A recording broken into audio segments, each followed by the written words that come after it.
Hello, on se retrouve aujourd'hui pour un nouvel épisode de Cœur d'Artichaut. Je pensais pas du tout que cet épisode serait si difficile à enregistrer, pour tout vous avouer, parce que là, ça fait déjà 40 minutes que j'ai enregistré, j'ai dû faire une pause. J'ai eu un mois de septembre assez intense et donc je prends enfin le temps de me poser pour enregistrer cet épisode. Et aujourd'hui on va parler de comment accepter ses erreurs. Voilà, tout un programme. Donc c'est très particulier parce que justement là depuis que je suis en train d'enregistrer cet épisode, je me sens un petit peu comme une merde, je me sens très très nulle. J'ai tout ce à quoi je suis en train d'être confrontée en ce moment qui est en train de ressortir, donc c'est pas très très agréable. Mais let's go, on y va. Tu le sais, j'utilise ce podcast comme une manière de partager un petit peu comme un journal, comme à des amis, ce que je vis un petit peu au travers de mes relations, au travers de mes cheminements par rapport à l'amour, etc. et tout mon cheminement personnel et intérieur. Et donc en ce moment, tu l'auras compris, la chose à laquelle je suis en train d'être confrontée, c'est ma peur de l'échec. Et ma peur de l'échec, là, elle se traduit par le fait que j'ai été confrontée récemment à une nouvelle expérience, qui est un petit peu la suite de ce dont je t'ai parlé par rapport aux applications de rencontres. Donc si tu n'as pas écouté le dernier épisode, je te conseille et je te recommande d'aller l'écouter parce qu'il est cool. Et donc, bah voilà, il se trouve que finalement, j'ai fini par rencontrer quelqu'un sur les applications de rencontres. Pour une fois, j'avais tendance à me dire que justement...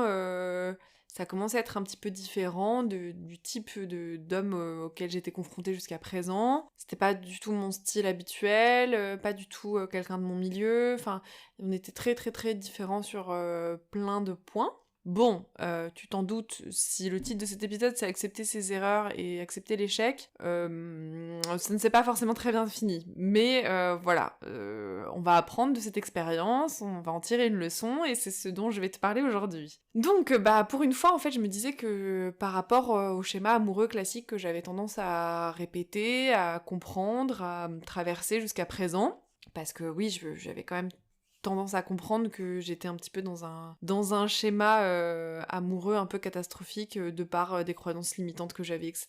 Non mais en fait, arrête de parler comme une psy, Clélia, putain, tu n'es pas psy. Je vais le répéter, je ne suis donc pas psychologue, je n'ai pas pour prétention de vous apprendre quoi que ce soit ou d'avoir la science infuse, je vais juste te parler de mon expérience et de ce que j'ai vécu. À savoir que donc récemment j'ai rencontré quelqu'un, voilà, par les applications de rencontres, donc sur Bumble.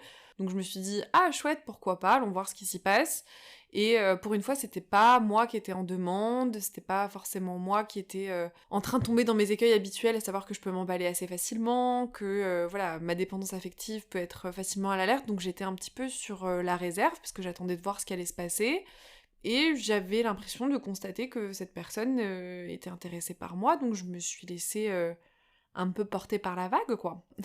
Donc j'ai commencé à dater cette personne, donc après, vu que c'était pendant les vacances, il y a un mois, on s'est pas vu, on a continué de discuter par message, mais donc moi vraiment je me disais, bah s'il arrête de me parler, je continue pas, quoi. Mais forcé de constater que du coup on continuait de se parler, on avait des choses à se dire, bah je me suis dit tant que c'est fluide, on y va. Donc on a fini par se rencontrer dans la vraie vie, parce qu'il y a un moment où il faut bien se rencontrer dans la vraie vie. On a eu un premier date qui était assez sympa, malgré quelques red flags que j'ai décidé d'ignorer évidemment, parce que ça c'est ma grande spécialité, je pense, ignorer les red flags alors qu'ils sont mais en plein dedans et que souvent le mec me dit en fait les choses que j'ai besoin d'entendre et qu'il faudrait que je n'ignore pas, mais je décide d'y aller quand même. Voilà, parce que je me dis que je vais gérer la situation malgré tout, que je vais réussir à ne pas m'attacher, et que je vais maîtriser la situation. Ce qui n'est jamais le cas, en fait, parce que je suis un petit cœur d'artichaut, que je suis sensible, vous le savez, et que je me fais prendre à mon propre piège, à mon propre jeu, et que je me disais, mais non, mais c'est bon, je vais réussir à prendre de la distance, j'avais besoin d'attention à ce moment-là, donc j'y suis allée, j'étais assez vulnérable parce qu'effectivement, ça commence à faire un moment que je n'ai pas de relation, et que bah ouais, voilà, je suis humaine, comme tout le monde...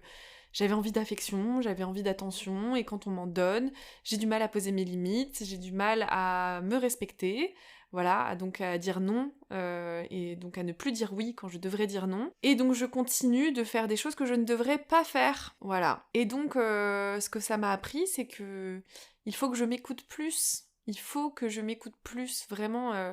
Je pense que s'il y a une chose que je dois retenir de tout ça, c'est que j'ai toutes les infos.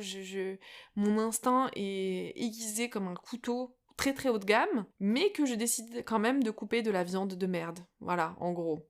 si on résume. Très très drôle comme métaphore, sachant que je ne mange pas de viande, voilà, donc je ne sais pas pourquoi j'utilise cette métaphore, mais soit. Il faut que je commence à accepter que je fais des erreurs, voilà. Je me trompe aussi, je ne suis pas parfaite. Moi aussi, des fois, j'ai le mauvais rôle.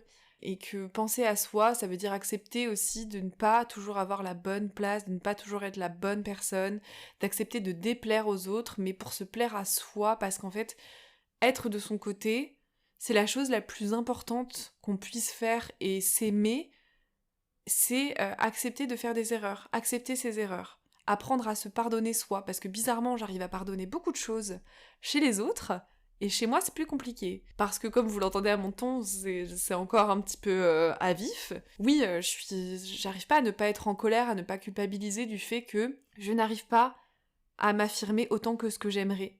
Je n'arrive pas encore à m'affirmer autant que ce que j'aimerais, je vais rectifier, parce que c'est dur pour moi de déplaire, quoi. C'est un truc de fou. C'est un truc de fou comme j'ai du mal à ce que même du coup un inconnu qui au final a aussi mal agi avec moi et donc a pu se comporter comme un sombre connard, ben même pour les sombres connards, j'ai envie d'être une bonne personne. Alors ça, même moi j'ai du mal à le comprendre. Hein. J'ai beau prendre tout le recul nécessaire, etc. Mais là je suis un peu stupéfaite. Voilà. Circonspecte même, je dirais. Et donc ouais, parce que j'ai tendance à quand même être une personne qui peut s'affirmer sur plein de choses, mais c'est vrai que dès que je me retrouve confrontée à un mec qui me plaît, et ben là, bizarrement, je peux mettre mon respect à la poubelle, et ça ne va pas du tout en fait. Ça ne va pas parce que je peux pas demander à ce que les autres me respectent si moi-même je ne me respecte pas en fait. Et que je vais continuer d'attirer ces expériences-là tant que je n'arriverai pas à dire non.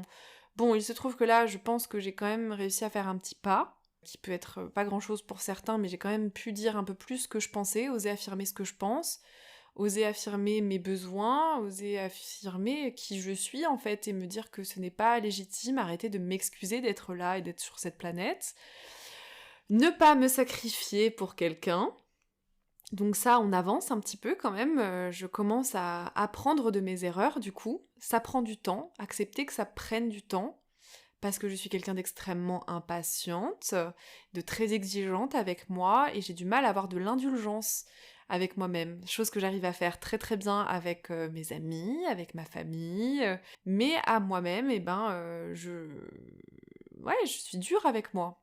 En fait, c'est dur pour moi de pas voir les choses comme quand je suis pas allée au bout des choses, quand c'est pas allé dans mon sens, quand c'est pas allé comme je voulais que ça se passe. Parce que c'est très clairement ce qui s'est passé, c'est que j'avais envie que ça aille dans un sens, et la vie m'a dit non, ça n'ira pas dans ce sens-là, Clélia. Il va falloir lâcher prise, il va falloir arrêter de vouloir tout contrôler, parce que ça c'est une de mes autres grandes spécialités, savoir que je veux tout contrôler, que je pense tout maîtriser, et que là, en fait, la leçon que j'ai apprise avec cette expérience, c'est que je ne maîtrise rien du tout, en fait. Et que plus je vais vouloir contrôler les choses, plus il va falloir que j'apprenne à lâcher prise. Et ce n'est pas évident parce que j'ai extrêmement peur justement de me tromper, de faire les mauvais choix, et que du coup, bah des fois, j'y vais les deux pieds dedans, quoi, et que c'est ce moment où j'arrête de m'écouter et que je me dis, bon bah c'est pas grave, on verra. Non, on verra rien du tout, en fait tu sais déjà comment ça va se passer, que la personne n'était pas sécurisante, ne convenait pas à tes besoins, ne répondait pas du tout à ce que tu attendais, en fait, et que bah, je vais me contenter de ce qu'il y a, à défaut de mieux. Voilà. Et ça, c'est terminé. Je n'accepterai plus des miettes pour être aimée, en fait. Je mérite le gâteau entier, je mérite un gâteau de chez Cédric Grolet, et plus un gâteau de supermarché, en fait, qui est périmé depuis 3 semaines, ou un gâteau qui est disponible une fois tous les 36 du mois, etc., etc. Vous avez très bien compris, je vais pas épiloguer là-dessus. Mais je sais pas pourquoi je m'acharne et pourquoi je m'obstine, ça, je le comprendrai plus tard, j'en sais rien.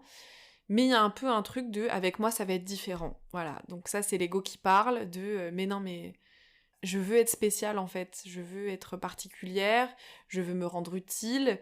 Et donc dès que je me retrouve confrontée à ce syndrome de l'infirmière et de la sauveuse, eh ben j'y fonce les deux pieds dedans, voilà, parce que sinon ce serait pas marrant. Mais en plus je le sais en fait, c'est ça qui est fou, c'est que c'est pas que j'ai pas compris ce qui se passait, que j'arrivais pas à prendre du recul sur les choses, etc. C'est juste que pour l'instant, bah apparemment, je suis encore coincée quoi.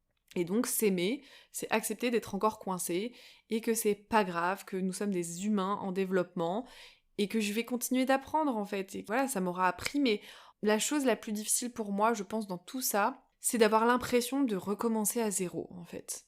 Alors qu'en soi, non, on recommence jamais à zéro, puisque on aura toujours appris quelque chose et qu'on refera jamais les choses de la même manière et qu'on rencontrera jamais vraiment les mêmes personnes. Voilà, enfin, vous avez compris. Non mais heureusement, on grandit un petit peu quand même et je sais quand même que je ne suis plus la même Clélia qu'il y a un an, par exemple, et que même donc la Clélia d'il y a quelques mois. C'est dur de se dire, putain... j'ai encore fait confiance, j'ai encore ouvert mon cœur, j'ai donné de l'attention, j'ai donné du temps à quelqu'un pour tout ça, pour ça, en fait. Il y a un peu un truc, oh là là, j'ai fait tout ça pour rien. Et c'est dur, quoi, de se dire, bah non, t'as pas fait tout ça pour rien, etc. Sur le coup, c'est très dur, en fait. T'as pas envie de te dire ça. T'as envie de te dire, putain, ça fait chier, en fait. J'ai encore ouvert mon cœur à la mauvaise personne, et juste ne pas regretter aussi. Arriver à ne pas regretter que si on a fait les choses, c'est pour une raison, et que c'est bien, en fait, que je suis sensible, que j'ai un... Bah voilà, finalement, j'ai un grand cœur, mais que ce grand cœur, il faut que je l'ai aussi pour moi, avant tout, qu'il faut que j'arrive à me choisir moi, de m'accepter, de ne plus culpabiliser de tout ce que je fais, et que...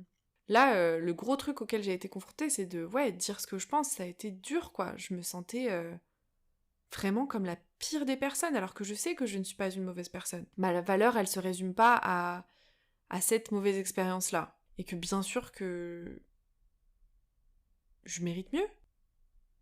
Mais malgré tout, quand t'es confronté à cet échec-là, eh ben tu te dis, putain, en fait, est-ce que je suis sérieusement une bonne personne? Est-ce que vraiment... Enfin, forcément, tu te remets en question, en fait. Enfin, en tout cas, moi, forcément, je me remets en question. Et je pense que c'est normal, que c'est humain. Mais soit, il faut arriver à se dire que bah il faut laisser les choses partir, que finalement quand on ferme une porte, c'est une autre qui s'ouvre. Non mais que quand une porte se ferme, c'est pour accepter d'autres choses et que c'est une période de transition et que accepter que pour laisser entrer de nouvelles choses dans notre vie, il faut en laisser partir d'autres quoi. Mais c'est vrai que je me dis, mais si j'avais fait les choses de cette manière-là, est-ce que... Enfin, je refais le film, en fait, dans tous les sens dans ma tête, et je pense que malgré tout, la finalité est celle-ci, quoi, que de toute façon, cette histoire aurait dû prendre fin, et que tant mieux, au final, qu'elle ait pris fin aussi rapidement, de cette manière-là, etc., et que j'ai évité de souffrir encore plus que ce que j'aurais pu souffrir. Parfois, juste me dire que, bah voilà, je me suis trompée, accepter ça, les choses telles qu'elles sont. Voilà, je me suis trompée, j'ai eu tort, j'ai fait de la merde, c'est pas grave. C'est pas grave, je vais pas mourir, Peut-être que voilà, cette personne me considérera comme une mauvaise personne, et ben tant pis, puisque moi je me serais respectée, je me serais aimée suffisamment pour ne pas perdre complètement ma dignité.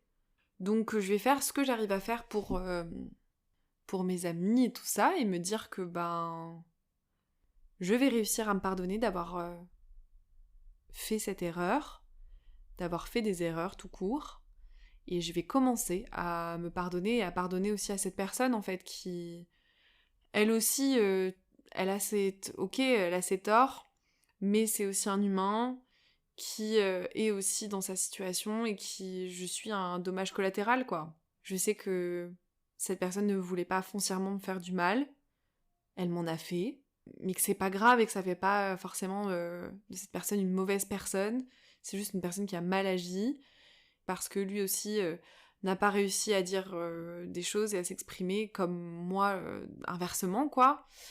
Et que ben si j'arrive à lui pardonner à lui, bah je vais réussir à me pardonner à moi aussi. Cet épisode est maintenant terminé. Si tu l'as apprécié, n'hésite pas à le noter, à le partager, à t'abonner sur la plateforme sur laquelle tu l'écoutes. Et on se retrouve très bientôt pour un nouvel épisode de Cœur d'Artichaut. Salut!